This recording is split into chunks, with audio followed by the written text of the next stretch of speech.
Good afternoon, Cross Timbers. Today is Tuesday, November 8th, 2011, and this is Texan TV News, a product of the Texan News Service. I'm Nicole Saunier. And I'm Clifford Jones.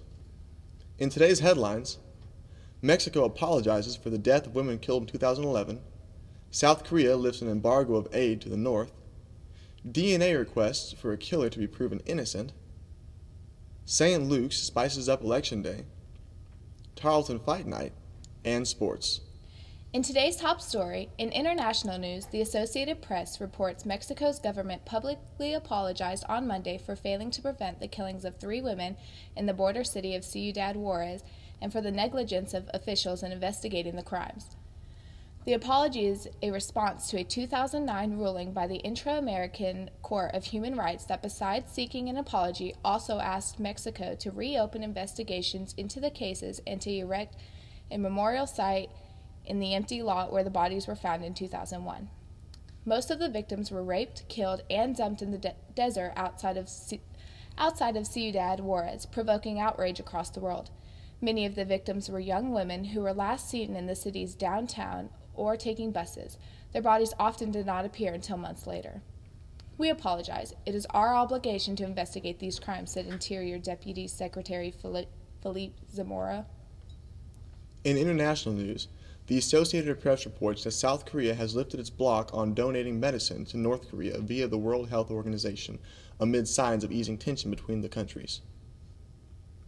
South Korea previously had donated to a World Health Organization program to send medicine and medical supplies to the North, but asked the organization to suspend the contribution after Pyongyang supposedly torpedoed a South Korean warship last year.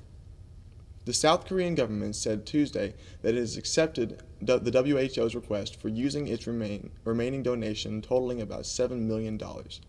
There have been recent glimmers of hope that on the peninsula, with diplomats seeking to restart nuclear disarmament talks and Seoul easing restrictions on civil travel to the north. In Texas news, the Associated Press reports in Houston that attorneys for a condemned triple killer facing execution this week are asking Texas government Rick Perry to use his authority to grant a one-time 30-day reprieve so DNA testing can be conducted on the evidence they contend could show inmate Henry Skinner as innocent. Skinner is set to die Wednesday for the New Year's Eve 1993 slayings of his girlfriend and her 2 sons at their home in Pampa in the Texas Panhandle. Skinner's lawyers Monday asked Perry to take the time needed to be scientifically certain of Skinner's guilt. Prosecutors have argued that courts already have ruled out Skinner's request for tests, and his attorneys are only trying to delay the punishment. Skinner has an appeal pending before the Texas Court of Criminal Appeals that mirrors Perry's request. In regional news, the 56th annual Mexican supper hosted by St. Luke's Episcopal Church is today. After casting your ballot, take a break and enjoy some Mexican food in Erath County. This tradition started in 1955 and continues to grow. It was originally started in an effort to raise money for a new altar set for the church. Since then, proceeds have benefited numerous local nonprofit organizations. According to church member Linda McCoy, the event has served around 1,000 community members over the last few years. She also said the event unites the St. Luke's church family with about 70 members contributed by preparing and serving food. Preparations begin around 5:30 a.m. and festivities end around 10 p.m.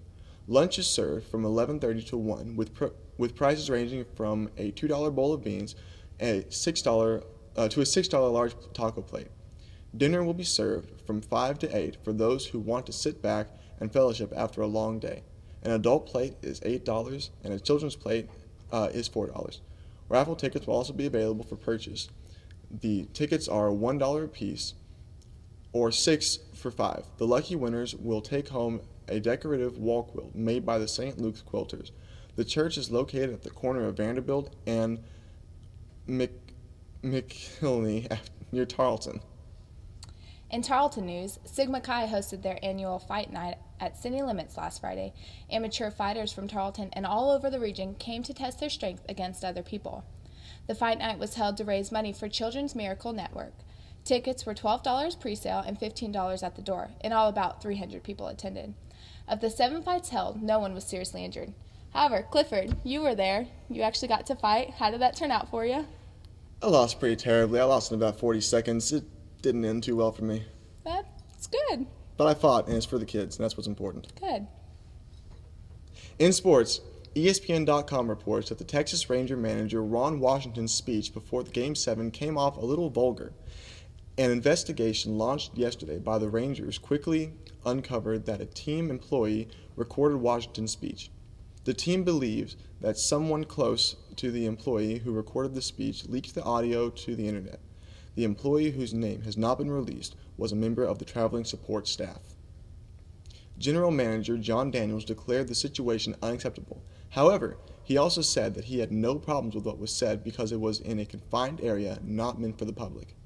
In today's weather, we have mostly sunny skies with a high of 71. Today's stories are from the Empire Tribune, the Associated Press, and ESPN.com. Today's broadcast was produced by George Storm, Chelsea Brownie, David Sosa, and Matthew Mills as engineer.